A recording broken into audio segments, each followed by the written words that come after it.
Magandang tanghali mga tropa. Yes, tanghali. Andito tayo ngayon sa kayo na po yung bumasa, Mixu. Dahil tanghali, mainit, mag-ice cream tayo. Try natin yung nagte-trend sa Facebook na ice cream with sago. Sago. Nakakatakam kasi siya eh. Ayan po siya mga tropa. Ayan. Ice cream siya na may sago, na may sweets. Yan. Vanilla ice cream with sago. At bumili rin ako ng calamares. Sa labas pa lang may nagtitinda na ng calamares. O diba hindi ko na alam kung anong uunahin kong kainin. Ayan. Tikman natin yung ice cream. Ganyan talaga ako kumain.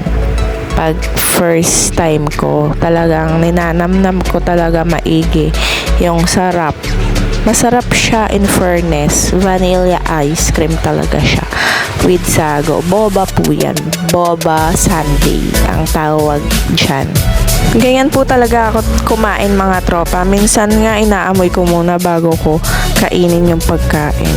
Ewan ko ba kung bakit ako ganun kumain. Masyado kong ninanamnam. Yan naman yung calamares. Ang sarap-sarap niya. Alam ko na yung lasa eh. Kaya hindi ko na siya inaamoy or ninanamnam kasi alam ko na yung lasa. Buti nga pwede magdala ng calamares sa loob nitong store na to na Mixu. At nakain ko naman yung gusto kong boba sundae saka calamares.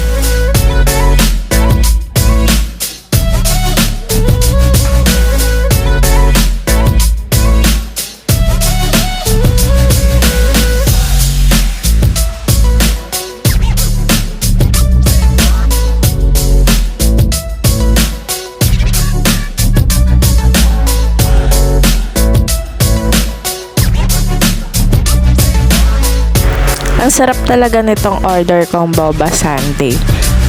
Talagang iba yung lasa niya compare sa ibang ice cream.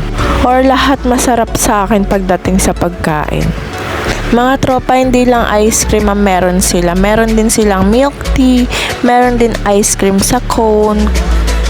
At babalik din ako dito sa Mixu na to kasi tatry ko naman yung milk tea nila.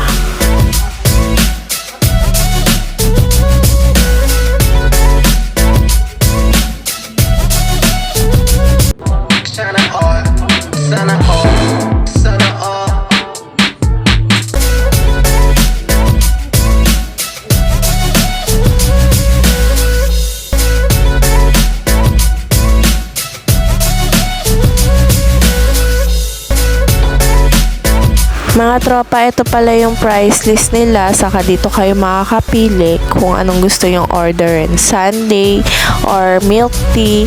Tapos yung in-order ko na boba sundae is pang top 3 siya. 65 pesos lang siya mga tropa. Thanks for watching mga tropa. Click the notification bell and subscribe.